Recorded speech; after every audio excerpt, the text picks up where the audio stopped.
So, where'd my voice go? Okay. This is a second video that I'm filming today. So, it's the last day of April 2020, and this is going to be an article readout. And if you don't know, I will introduce you to it. It is an article from like mid-January 2017 that I wrote for my university's newspaper when I was going to school. That I since graduated from in the end of, I walked on May 2019. I wrote about mental health and recovery and awareness and advocacy and all that kind of jazz. The article we're reading today is called My Student Identity. I'm reading it from my blog. So if you don't know, I also have Recovery to Wellness as a blog on WordPress, alongside this YouTube channel. So we're just going to jump right into it. There's no picture for this article, there's just words. So let's go. Woo. Okay. And as you might know from the first video that I filmed, this semester article readout, I will add commentary to it, but not too much memories. So that way I don't trigger myself. Okay. Technically, if you remember my article a little under a year ago, OCD and Identity, you will remember that student is more of a label than a facet of one's identity. But to make things simpler, for now I am adopting my wonderful new identity as a student for the 3.5 months this semester will last. What does my student identity comprise of? First, I have had this first week of school to figure out what works and what will not work according to this new identity change. A nurse I had spoken to for a very long time in my last hospitalization discussed with me the importance of my job as a student. He described from his own self-disclosure of dealing with anxiety and depression and having once been a procrastinator that making school his number one allowed him to focus extensively on the work he had to do and making sure he did it. He practiced a lot of mindfulness while doing the schoolwork, being present in the moment and not judging this experience for anything beyond it just is. By using mindfulness, he was able to enjoy this process of schoolwork rather than focusing too much on what the outcome was going to be.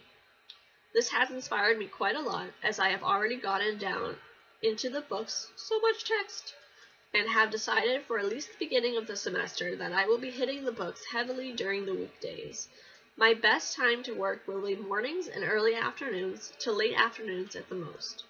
I definitely have to put away the books by 7 p.m. as anything after that distracts me from getting to sleep. I also want to have my weekends spotless of any academic work.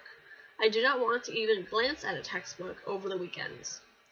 I want to stay on top of my schoolwork and may be even slightly ahead. Now I'm certain these expectations will change as the semester goes on, so I am aware that I will need to adapt my style to whatever circumstances arise. That will be interesting, to say the least. Another thing as a student I will be expecting myself to do is attend classes. I will also need to get enough sleep.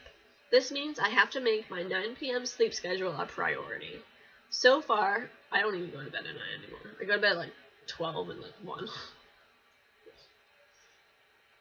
This means I have to make my 9 p.m. schedule a priority. So far, I have been having trouble staying asleep throughout the night, and with less naps to no naps during the day, it is already starting to wear me down. Luckily, I have school only Monday, Wednesday, Friday, so my Tuesday, Thursdays are more open. Hand in hand with sleep is getting enough to eat. Making sure I eat plenty before classes is a must and number one in my proper self-care. I will also require breaks during all this intense academic work. So far, I've experimented and came to find that I cannot take internet breaks. Oh, yes. I meant going on the internet to avoid. Otherwise, I just get lost on the internet and wind up procrastinating. So instead, I will use listening to music and art as breaks, or reading for a different class entirely. Another motivating factor for me on this new identity is that I want to be able to do the fun things I enjoy. For instance, I still have about 9 books out from the library, and I absolutely want to read all, if not most of them. Having the weekends and evenings open will allow me to do that, plus blogging and vlogging. Wah, I miss those. While the nurse had school as his #1 priority, I am tweaking that a bit in order to have my health and wellness, physically and emotionally, as my #1 priority.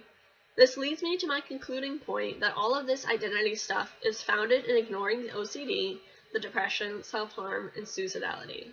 So far, I have been able, with waning focus, to push aside OCD's intrusions so as to continue reading. But in the future, will I be able to do this? I'm not sure. I know that so far I'm extracting a lot of inner strength in order to keep up with my own demands and expectations. My trepidation is that this will require more strength than I'm able to expel. At the same time, my cognitive reframing says that I am stronger than I think and I am stronger than I feel. Lastly, I need to work on giving myself more credit.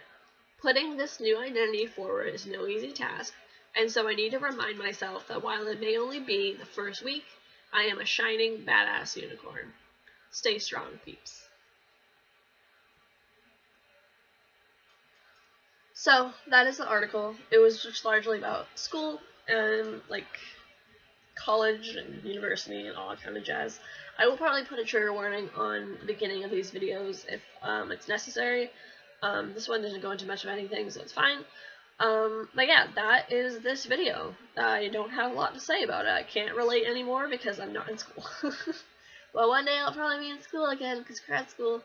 But for now, I've been enjoying the fact that I'm not in school. Like, ugh, so glad I'm not doing that anymore. Yeah. I guess what I've been doing instead of schoolwork, I do still look at things kind of like schoolwork in a sense. Like, I am very good at making projects for myself and doing a lot of work for things. Sometimes doing more work than maybe necessary, or maybe that I don't really have to do. But I've been working.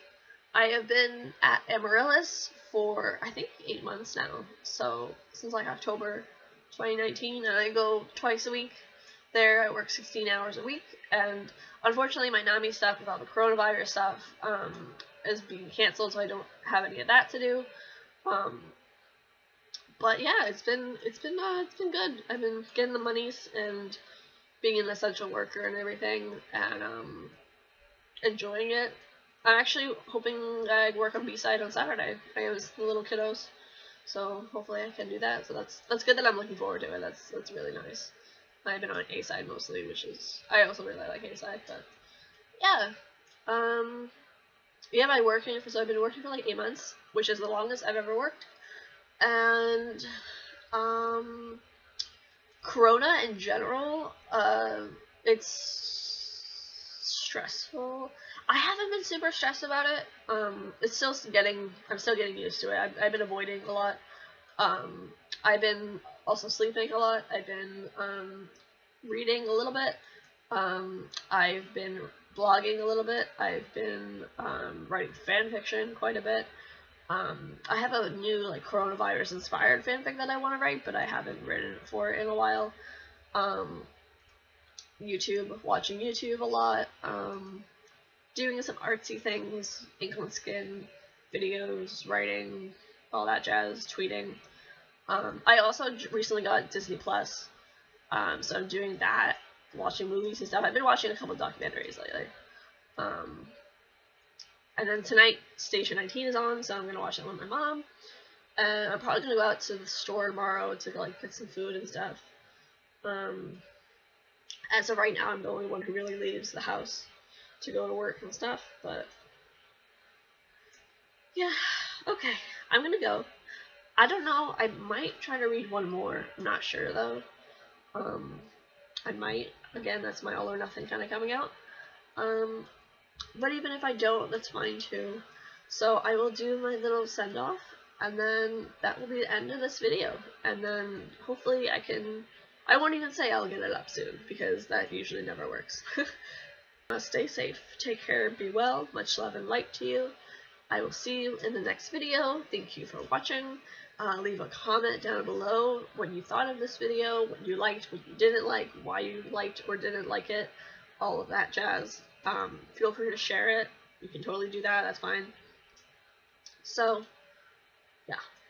Okay, I'm gonna go. Toodles.